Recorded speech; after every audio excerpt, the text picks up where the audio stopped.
Welcome to our deep dive into the epic battle between angels and demons, forces of light and darkness that have shaped human belief for centuries. From ancient Mesopotamian legends to modern pop culture, these powerful myths continue to influence our worldview, morality, and even politics. But where did these ideas come from? Why do they endure? And how do they still impact us today? In this video, we'll explore the origins of these celestial and infernal beings, uncover hidden meanings behind ancient texts, and reveal how their age-old struggle still echoes in our modern lives.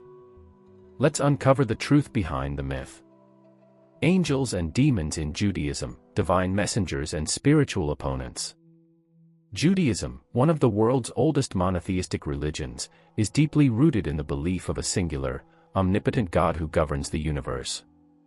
Within the complex and rich tapestry of Jewish theology, however, there exists a variety of spiritual beings that serve specific functions, both benevolent and malevolent. Among these are angels, malachim, literally messengers, and demons, shedim or mazakin, whose depictions have evolved over centuries. Angels in Judaism serve primarily as emissaries of God, often tasked with delivering divine messages, executing divine judgment, or offering protection. Demons, by contrast, are frequently portrayed as malevolent spiritual forces that attempt to harm, mislead, or tempt human beings, though their nature and origin have been interpreted in various ways throughout Jewish history. This essay explores the origins, roles, and interpretations of angels and demons in Judaism, focusing on their scriptural foundations, Talmudic developments, mystical elaborations, and cultural influences. It also considers the moral and theological implications of these spiritual entities, particularly how they reflect the Jewish understanding of divine justice, human agency, and the nature of good and evil. Angels in the Hebrew Bible. In the Hebrew Bible, Tanakh, angels are not portrayed as independent divine beings but as extensions of God's will. The word malach simply means messenger, and it is sometimes ambiguous whether the messenger is divine, human, or even metaphorical. For instance, in Genesis 16, an angel appears to Hagar in the wilderness, delivering a message from God and offering her guidance. Similarly, in Genesis 22, an angel stops Abraham from sacrificing his son Isaac, indicating divine intervention. These angels often speak directly as though they are God, further emphasizing their role as vehicles of divine communication rather than autonomous entities. In Exodus 23 verses 20-23, God tells the Israelites that he is sending an angel before them to guard them and bring them to the promised land. This angel is said to carry God's name and authority, which reflects the idea that angels are intermediaries, not deities to be worshipped. The angel's power derives entirely from the divine source. Importantly, these scriptural references do not suggest that angels possess free will or independent purpose. They act in strict obedience to God. The Book of Daniel introduces more individualized angels, such as Gabriel and Michael, who become prominent in later Jewish and Christian traditions. Gabriel explains visions to Daniel, acting as a revealer of divine secrets, while Michael is portrayed as a protector of Israel. These figures mark a development from the more ambiguous angel of the Lord to named entities with specific roles and characteristics. Angels in Rabbinic Judaism.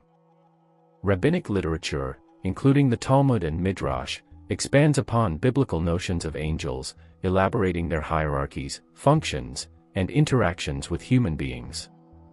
In these texts, angels are created by God to perform particular tasks.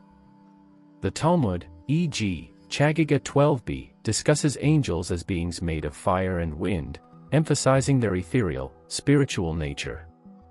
They are said to be created for a single purpose and may cease to exist once that purpose is fulfilled. One of the most famous Talmudic passages regarding angels is Barakat 60b, which suggests that every person is accompanied by two angels when they return home on Friday night, one good and one evil. If the home is prepared for the Sabbath, the good angel blesses the household, and the evil one is forced to agree. This passage underscores the Jewish belief that angels observe and support human efforts toward righteousness. The rabbis also emphasized that while angels can carry out God's will, they must not be worshipped or prayed to. Jewish prayer is always directed to God alone. This stands in contrast to certain Christian traditions in which angels might be venerated or invoked for protection. In Judaism, any such practice is considered idolatrous. Despite the caution, angels occupy a significant role in rabbinic thought, appearing frequently in stories and moral lessons. For example, Pirkei Avot 4:11 states that anyone who performs a mitzvah, commandment, acquires an advocate angel, while one who sins acquires an accusing angel. Here, angels represent the spiritual consequences of human actions, reinforcing the moral weight of free will and accountability. Demons in the Hebrew Bible and Apocrypha. Demons are far less prominent in the Hebrew Bible compared to angels. The most well-known demon is probably Lilith, who appears in Isaiah 34 verse 14, though her identity is ambiguous in the biblical text.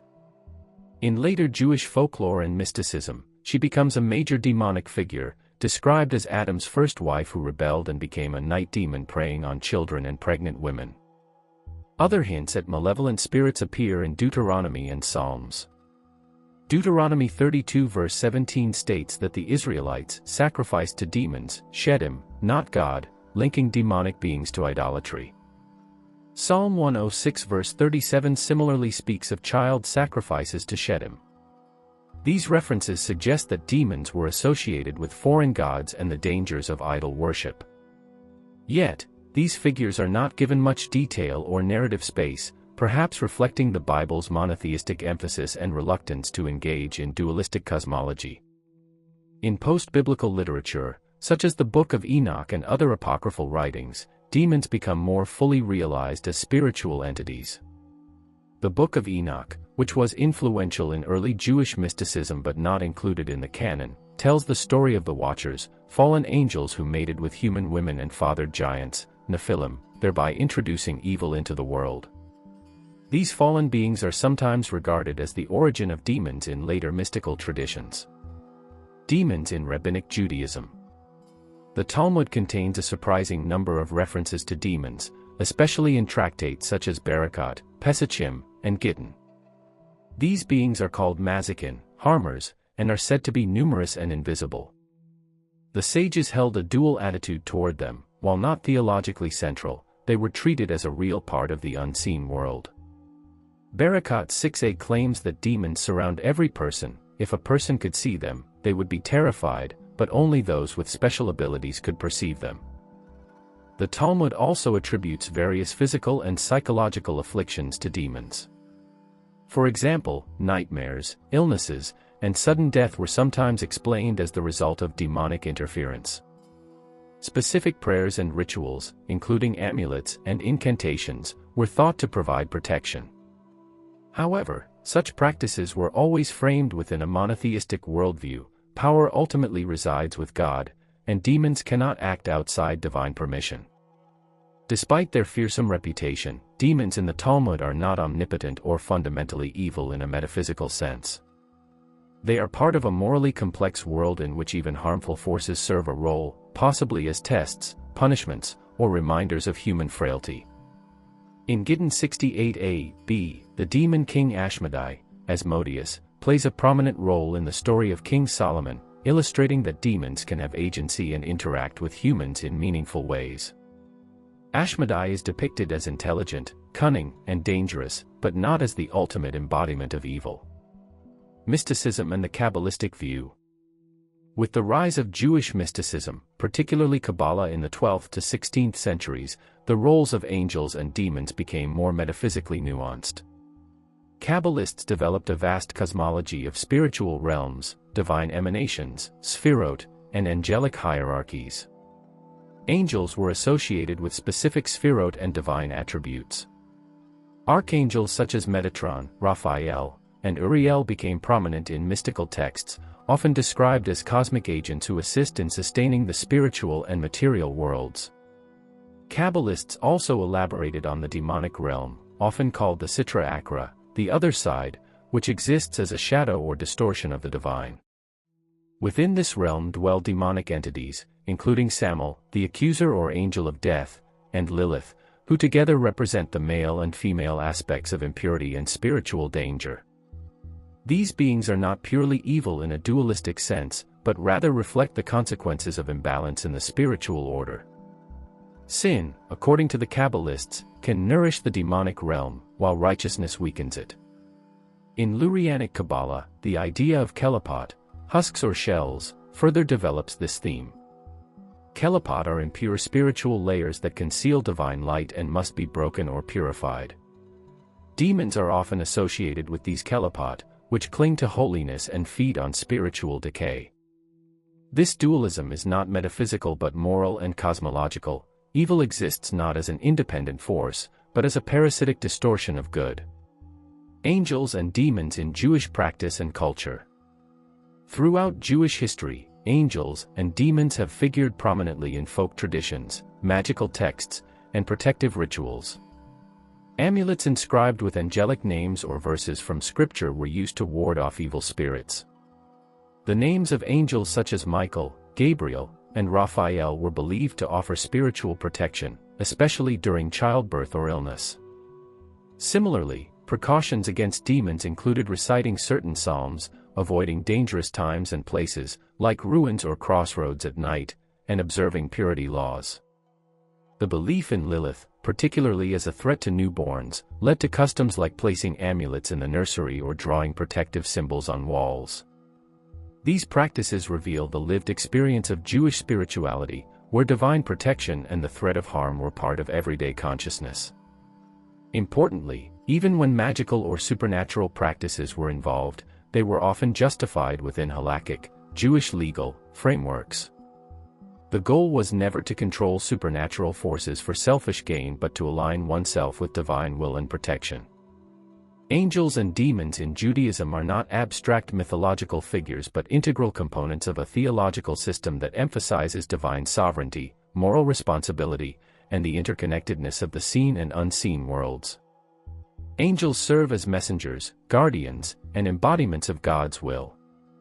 They inspire awe but not worship, acting as instruments of divine justice and mercy. Demons, meanwhile, represent spiritual dangers, temptations, and the consequences of sin, but they, too, are ultimately subject to God's authority. Unlike dualistic traditions that posit two equal and opposing forces of good and evil, Judaism maintains that even malevolent forces have a place in the divine economy. Whether they challenge, test, or punish, their existence serves a moral and spiritual purpose. Over time, as Jewish thought engaged with mysticism, philosophy, and popular culture, these beings took on more elaborate forms, but the core principles remained intact. In understanding angels and demons within Judaism, one gains insight into the Jewish worldview, one that is at once deeply spiritual, ethically grounded, and resistant to easy dichotomies. It is a vision where the human being, though vulnerable to unseen forces, is ultimately called to live in righteousness, guided by the light of Torah and protected, perhaps, by unseen wings.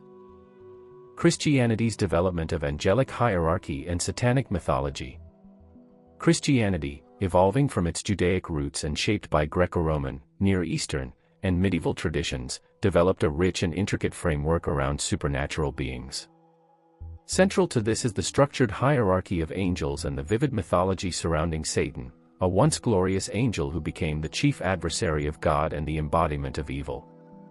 This essay explores how Christianity systematically structured the angelic realm, solidified the role of Satan as a fallen angel, and expanded the mythological and theological functions of these spiritual beings over time. Angelology in the early Judeo-Christian tradition. In the Hebrew Bible, Old Testament, angels are often presented as messengers of God. The Hebrew word malach simply means messenger, and these beings appear in narratives without a highly developed classification. For example, angels visit Abraham, Genesis 18, wrestle with Jacob, Genesis 32, and deliver messages to prophets. The angel of the Lord often acts as a divine representative, sometimes indistinguishable from God himself. However, even in early Judaism, distinctions began to emerge. The Book of Daniel, 2nd century BCE, introduces named angels like Gabriel and Michael, hinting at a growing theological interest in identifying specific roles and ranks. Apocryphal and pseudepigraphal texts, especially those influenced by Persian Zoroastrianism during the Babylonian exile, played a major role in the development of angelology. For instance, 1 Enoch describes a host of angels, including watchers, who descend to earth, defy God, and become corrupt. As Christianity emerged in the 1st century CE, it inherited this evolving angelology from Judaism and developed it further. The New Testament includes angels as active participants in the divine plan, from Gabriel's annunciation to Mary, Luke 1, to the hosts of angels praising God, Revelation. Michael appears in Revelation 12 as a warrior leading heaven's armies against the dragon, linking him to themes of cosmic struggle. Structuring the heavenly realm, the 9 choirs of angels. While the early Christian scriptures reference angels often, they offer few details about a strict hierarchy. The more formal structure comes from later theological reflection, particularly influenced by Hellenistic philosophical thought. A key moment in this development occurred in the 5th to 6th century CE with the work The Celestial Hierarchy, traditionally attributed to Pseudo-Dionysius the Areopagite. Pseudo-Dionysius described 9 orders or choirs of angels, grouped into 3 triads. First triad, closest to God: seraphim, cherubim, thrones. Second triad, governing the cosmos: dominions, virtues, powers. Third triad, closest to humanity: principalities, archangels, angels. This hierarchical system reflected Neoplatonic ideals, portraying angels as intermediary beings in a great chain of being between God and creation. Each choir had distinct roles. Seraphim are fiery beings of pure love and worship, thrones embody God's justice, and archangels serve as direct messengers to humanity. This taxonomy was not universally accepted but became highly influential in medieval theology, especially through Thomas Aquinas. In his Summa Theologica, Aquinas synthesized Aristotelian philosophy and Christian doctrine, reinforcing the hierarchy as a coherent cosmological system. Angels were seen not just as divine messengers, but as intelligent, incorporeal beings with intellect and will, arranged in perfect order to mirror God's majesty. Satan, from accuser to adversary. Parallel to the development of angelic hierarchy, Christian theology expanded its understanding of Satan. In the Hebrew Bible, Satan is a title rather than a proper name. It means accuser or adversary, and the figure appears, for example, in the book of Job as part of God's divine court, testing Job's faithfulness, Job 1-2. There is no indication in this context that Satan is inherently evil or rebellious. However, in post-exilic Jewish literature, the idea of Satan evolves. Apocryphal texts such as 1 Enoch and the Book of Jubilees describe angelic beings who fall from grace. The Watchers in 1 Enoch, led by figures like Azazel or Semjaza, descend to earth, mate with human women, and teach forbidden knowledge. These stories introduce themes of rebellion, fall, and punishment among heavenly beings, laying the groundwork for the Christian myth of Satan. In the New Testament, Satan becomes more personified as an evil being. He tempts Jesus in the wilderness, Matthew 4, enters Judas to betray Christ, Luke 22, and is portrayed as the ruler of a corrupt world system, John 12 verses 31 and 2 Corinthians 4:4. The book of Revelation vividly depicts Satan as the dragon or serpent who wars against God's people and is ultimately cast into the abyss. The fall of Satan and the war in heaven. The most enduring mythological framework around Satan as a fallen angel comes from interpretations of Isaiah 14 and Ezekiel 28, though these passages originally refer to human kings, the kings of Babylon and Tyre, respectively. Christian interpreters, especially in the early church and the medieval period, applied these passages allegorically to Satan. Isaiah 14:12's reference to Lucifer, son of the morning, from the Latin Lucifer, meaning light-bringer, became conflated with the story of the fall. This led to the tradition that Satan was originally a high-ranking angel, often associated with the choir of seraphim or archangels, who rebelled against God out of pride and was cast out of heaven. Revelation 12 verses 7-9 explicitly describes a war in heaven, where Michael and his angels battle the dragon and his angels. This cosmic rebellion narrative, though not fully developed in Scripture, became central to Christian demonology. Church fathers such as Origen, Augustine, and later theologians like Aquinas expanded on this story. Augustine emphasized the moral dimensions of Satan's fall, pride as the origin of sin, not just in humanity, but in angelic beings. Satan's rebellion became a theological prototype for all disobedience against God, including that of Adam and Eve in the Garden of Eden, where the serpent, linked retroactively to Satan, tempts humanity into the first sin. Medieval and Renaissance elaboration. During the medieval period, Christian mythologies about angels and demons flourished. Writers and theologians elaborated on the nature, power, and limitations of fallen angels.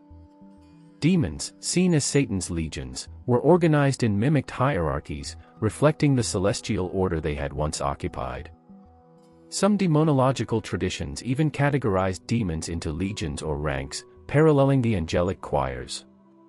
Texts like the Malleus Maleficarum, 1487, reveal how these beliefs were applied in the context of witch trials and moral panics.